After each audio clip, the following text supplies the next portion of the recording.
Any papa wo huna manekese. Jeremiah bibi biara wo ye bia na anso woni pani. Na no bi na obi ka asem Jeremiah ka enkomhye akire wo se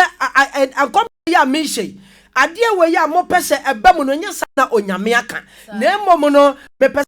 no kore kire mo ade na no pa ye pese ye ba ne se onipa empe no kore na se onipa pe no kore a ene ye onipa anka onipa enhuna mane na so wa wo beka no kore bi ene wo no kore di a wo kan ye nti adwuma bi a wo mu ye yi wa firi mu wo no kore di bi a wo koka ye nti abusua no ye se wo nka ho aye wo nipa wo huna mane wono ma Jeremiah yetimi de ne koto prison ye ma no brodo ba ko ena no pa akina no pa ane ye besa ma ne bie ensuo nka ho Bible say emira bi duri amma ye koto techemu ye tuo mo na techewo mo ye tamne de ne koto mo enam no kora wo kan ye nti ena no pa me ba be ka kire wo sa amane bia wo no kurenti onyame ejina wafa amen na no pay onyame ejina wafa it the book of Lamentation of 1 and what kind was say I am the man who has seen affliction by the rod of his wrath. Verse 2 say he has dropped me away and made me walk in the darkness. Ni pampanasam. And Lamentation chapter 3 no Jeremiah say many oberema mi huna mane kese. Ma me papa wa mani a wo kom da so bia. Wa dwen kira wo se onyame a wone ne nam no onyame no wasan ya firi wachi. Me ba ye beka kira wo se Jeremiah amani hunu nyina mu no onye onyame nanti awie. Anapa isa woni wo nyame benante ai nyame anim na wampa ba anapa wo nyame behira amen ebi akwantuo ma wutuye wo kono na wonim se wo ana obia ebi akai obi kwa pretend se wo ko ye wa be sidan ma menya sa da hote to get paper to work no very hard easy ano na de bia ka katafo agi amanfo sike no etiana no pa ye ba be ka kire wo sa amane Jeremiah ehuna amane chen na wampaba Bible say de ne sha tachenim na brade bia fa na ebed melek eti asem no okosre ene no pa bia wa mani a wukomu bia no ene onyame ba ama wo bia ba wo nchen on your behalf ya ba be kasa ma ene obi ba be kasa ma ene obi ba be kasa ma me se ebre bi atwa onya amane wo ni che aka last minute ni ade me kwa kotum 8 years asama minimum bibia tablet bia wo bi ko fae ni asama make kokusi utie me wa America wo hobi abra ni etu kwan me ne madam Fukofi kuzi a ane yeko ana misu okua mawie ye de bewie ye ni o mi frigana beka ni je kuwa ya de me kwa kotum na wonyame ya ne huna mane wonyame bamu wonyame ma adwuma mufo no ne wapon akofie a wapon ehu de ye no wakofia abase ade no wonte e wo so omhwehwe asem no mu bi en amane bi a wo hunu me se wo amana ba wo nchen sane Jeremiah yesuma Ebed-Melek ema no ba ye besre ema no ene wo bi ba besra ma na no pe amen ana Jeremiah se meni obere ma huna mane ene wo mane nyine onyame so obejew amen ma me wo ho ya akwa ya ba wasemem obehwehwe bag mu wonte ase akwa ba ko bi o ka ho wo mu mame asema me de manoke bu me more than 4 hours koboko ni asumbo pa ya hweme bio ena no pa mane be na wo ena wo bi di asema to obi so ama wakwakoda prison ena wo asema ma wate amen and now when you miss Mama Yaba Kawasa Mama. Adia ba mane na hunu ye usika no awodi ye adwuma na ehye ye no wo ma o mtena ase wo mo hye usika no onyame esesa ne ma na no pe wonyame wa ye bi o ma me ekọ wie ye wonyame me friend last minute god onyame eka second se wo be ma asam no be wie yo a onyame be ba no pe hallelujah amen. Eti Bible na say Jeremiah eka say me ne wo bere ma me hunu amane ewo enibra ba no say ye ka enibra ba na cha say ya hwe no ya enibra aba osofo asema meka mesi krusi di koboko so ni koboko sa ya ba no ayade ya sensan amane aba pa eti Jeremiah na cha say ye bo no mani ehunu ye ehwiesa na yahwe wa pa bai ena no pay se ka be hunu nyankopon a ena ye 5th December January 5th January was of nyame nhira December na kamanum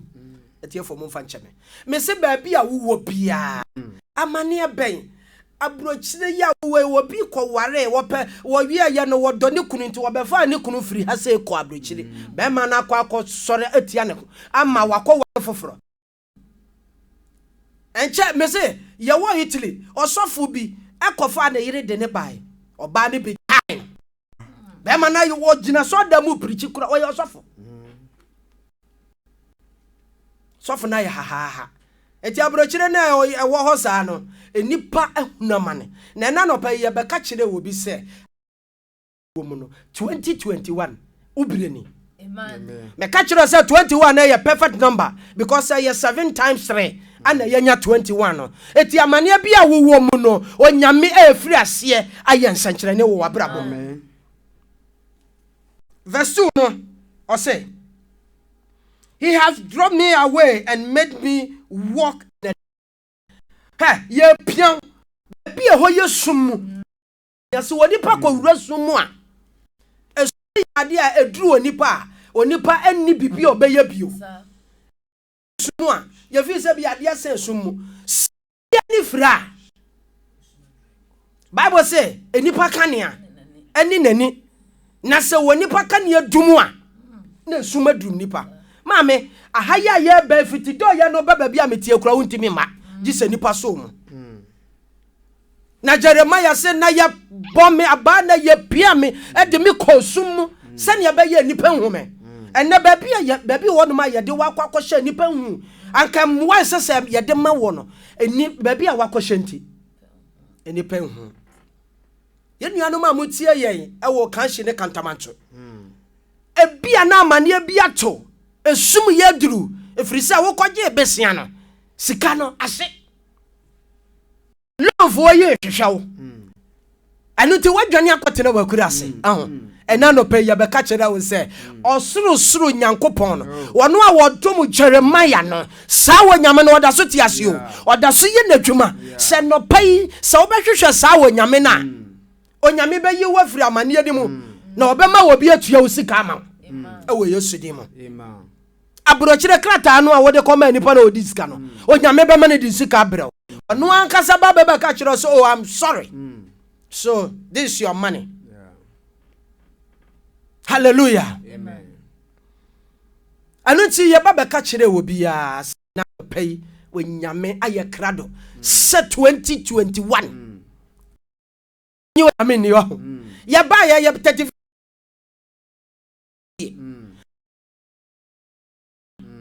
say ya kan sam no wi a wo se ye de stamp siso na ye de gidie tachire onyame asam se na se gidie ni mu a obintimi nsani ti so obenya onyame mu gidie na no pay onyame be hirawo na waye wo kese amen it in verse 5 and 6 no was he has beside me bitterness say ya ka bitterness onyono ade enwono yakase bibia enwono minim ade ba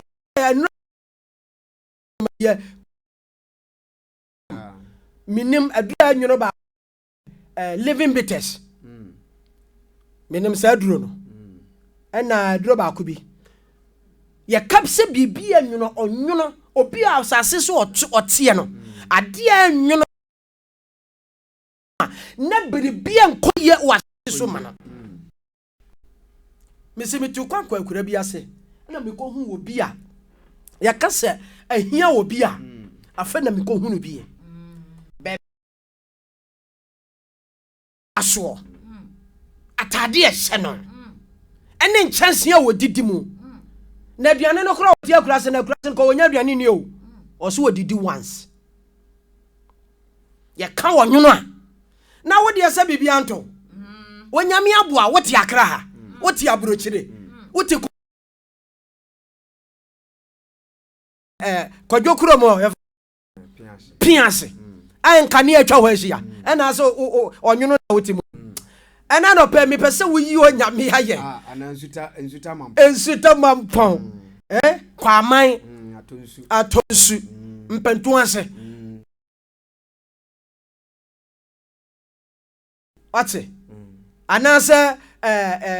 sofo pani kromo ye fro se kantin krono na sa ho de ye krom ho na university ho ye kase wo bi ti wonwono mu a mame na Jeremiah se wono de wo ye berema wone de yaka ni kosumu na afe onwono ena abana brabo na chasa papa was fine so we studied the whole book of Jeremiah ube hu Jeremiah no nsam nyina wo hwe papa ekwan faso nyanya bo wutimi didi bia wutimi koba ewo bi no o say and hardship 5b no was he has beside me and surround me with bitterness and hardship ya kan hardship a kire se eniema ya nyama ya o onwono ani niema ya ene ba obi wabrabo mo ono me say yo ni wiase a wo ba ye nyina woni e dada kwa kuiase the whole village wono mo no ne wo wosi akase ye wono mo no nisika nuru 1 million obi ka cha me say 50 ayava say 10 cities from January yes me to December won hunu bi hoda 10 cities na wo si wonyame nyede na ma wo ana na be ka kira wo say bibi bia wo mu no onyame so obeche amen te yan kan sex no no nyame enkofo mo mre mu bi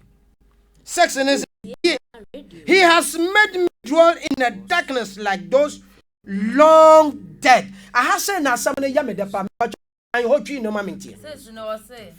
what the me atena sum. Set 3 dear. Share. Was say what the matina sum to set 3 dear bay.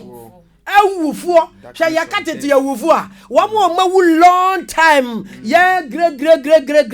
grandfathers and mothers you mawuo wo mu ba bia yesie wo mafo okokura se wo hu bibia ho na cha se ho ye propra enti wo se ya de me na akwakwo hye wo na ya ye me se de awufo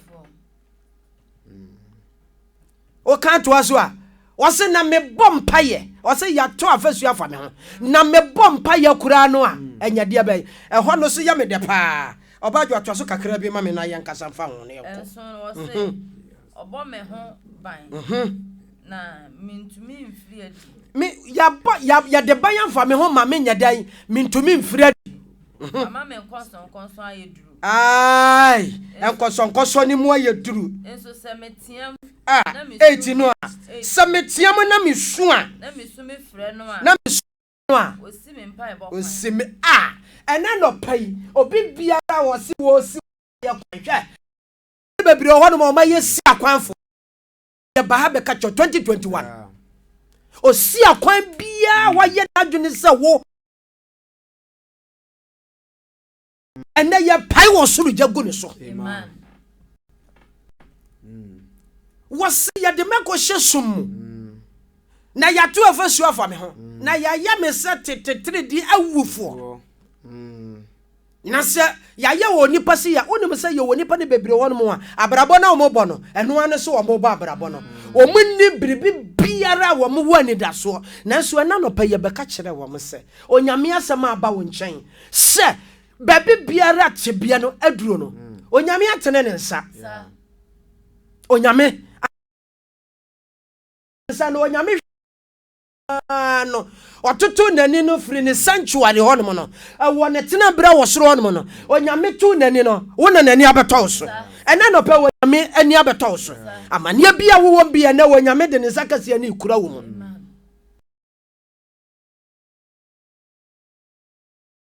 ana pe onyame asem ni atiefo atio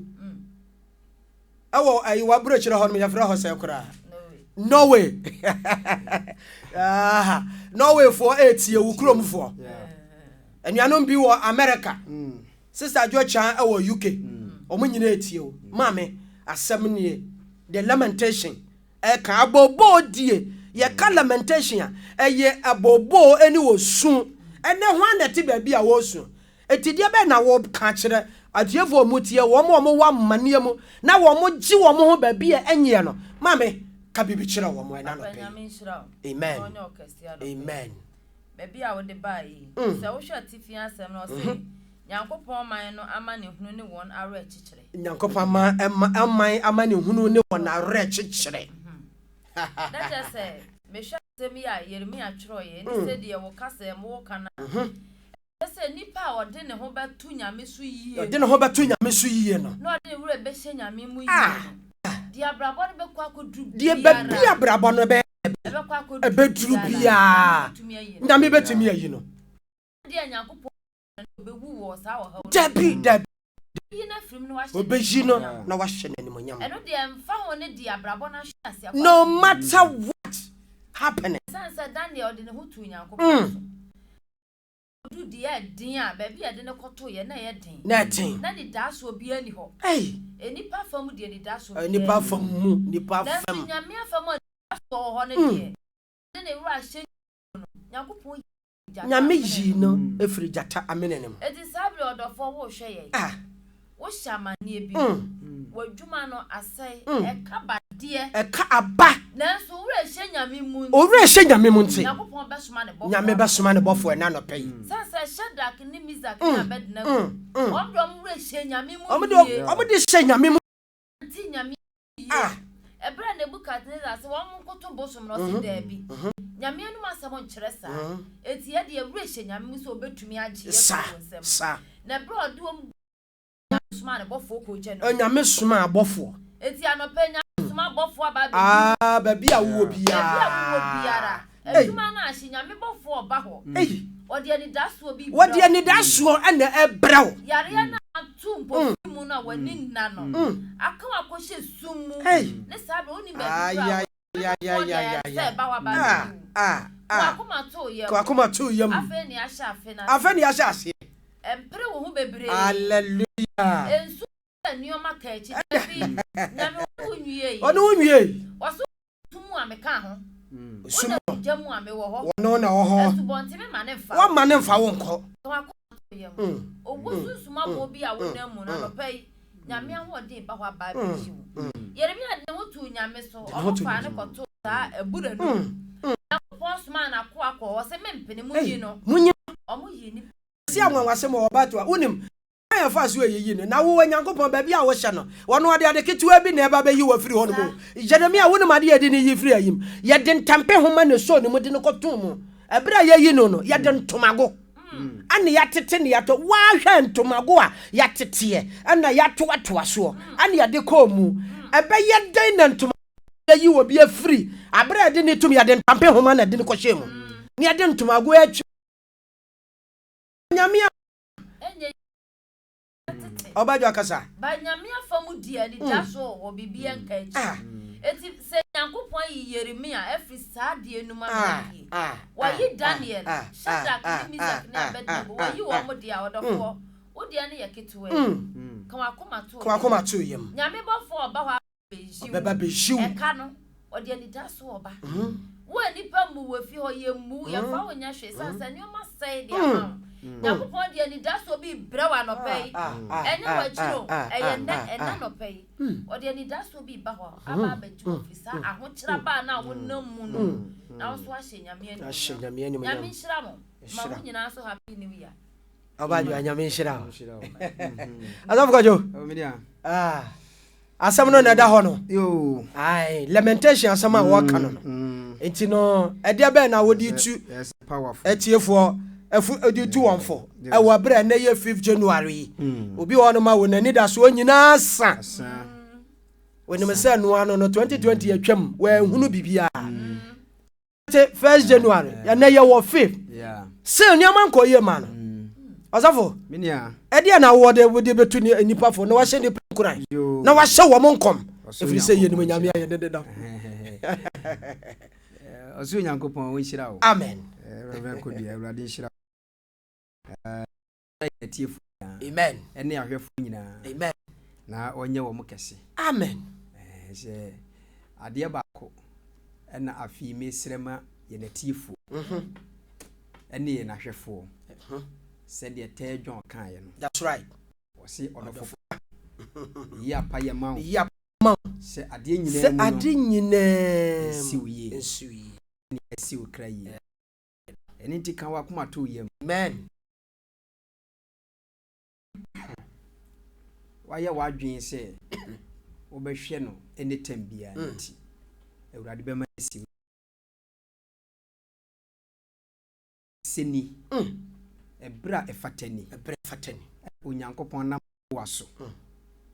edi dwumedi eti se yaba. That's right. Eti se na yete ha na ye ka onyankopon adwen sa ye ka onyankopon bo sha owo edi mawo ena ye de kire wo. Yes. Eni nti ensu mensu enya wo ho enkasa kasa bibiri enkasa empre wo oh na Awurade wo bre papa Yeremia mani hunu ei okope bibia bedi okope oh ene me ye denenam ei se wo hu de me kan say punishment bi a wone ni da so dem ani da so yeah ani da so ho ma ani da so yeah if you say abrante Yeremia hu se ani da so ho dem sa ade ba ko eto ni mu no ko Mr. Dia ha no abrante ni hu se ani da so e wo dem no e wo ani da so amani bia wo namu bia ena ani da so ho dem no nya sagidie eni nti enya nwanwa se o ka se aba amani huna ba ye punishment ye de punish no ye de titi no ye kan ko wura be esumu eye sum hwe enipa hunu no wasofo abura bibia ni emu ye ka abura no nya abura o sa wo mo hode no wo ko Arab countries na ko hu bi wo gina mo awe ma no ani subiri wo sa hwe so hu ye de ni hyemu ni da tosa said you can say what you to say when nipa what it awufu awutitentene de na kire se won kan nipa on kan nipa ho ye de na hye it's a sum bi mu the darkness of death sum obi hu no aboa mbu awo sumu abeda na obi obi hu ade asan na obi hye sumu a obi beda hu no obi hu na wo tiam susu a wo na se obi beti ya no sokura yase ya to afesu afa ho yase o tiam o so obi anti but ni nyina mu no na Awurade ni mu no ni nyina mu no na Awurade wo botaye de man afu ne wonna mu nyina no ya wonna mu no eni da so ho de man hallelujah afi 2020 ya make council for the atwa to one say get up and again get up again sorry be sofo wo bi wo ho nia etu ni nanka wate ada ye woni pa ni bebre asem obi kan ye enti ene ne mpaibo ekofom ne gidi ekofom ai amane kakra bi a wo hunu nti oni nyankopon ayonkofa no woni nyame ntamu atete ne mpaye ekofom ontimi mmɔ mpaye ontimi mmɔ mpaye ontimi enstedi nyankopon asemi but anopay die eboa Jeremia wɔsi get up again to carry out to the Lord to carry up the Lord to the Lord to the Lord fa wo hawo no fa amane no fa ne fa kɔ awurade anim die ato no ne ato no anɔpa ye hye wo nkwa sɛ yɛse fa kɔ awurade anim fa to awurade so fa kɔ awurade anim fa ma awurade jai ma no jai bibia ma no ade soa ne amane ne nyina no jai ma awurade sorry ne fa hawo no ma awurade sorry ne fa watete ne ma awurade fa baby a yɛka wakɔhye no fa ma awurade fa hyɛ awurade nsa esum a yɛde wo akɔhye no fa hyɛ awurade nsa enuma ayɛ dindindin de ama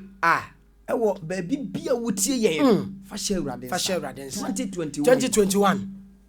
na awurade